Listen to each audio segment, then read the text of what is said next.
What are we all about for Thamesmead? Well, what we are doing is, which is very important in terms of the sort of health and wellbeing agenda, and also one of transport, is we're taking a whole place philosophy, which basically means we're not just talking about building houses.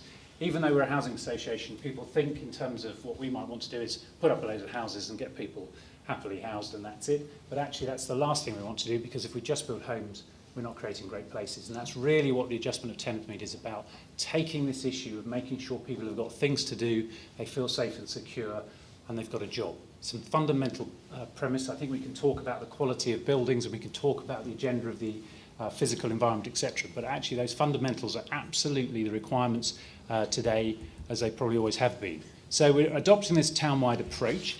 And just some images there, which just sort of thought I'd share with you, which really just set out what we are doing. So we are demolishing buildings because some of them have just got beyond really what can be coped with in terms of livability. They're damp, they're cold, they've got solid concrete construction. Amazing examples of on-site modular construction in the early days, but actually now they leak. Not all of them, but they do, and we've got to fundamentally just tear them down.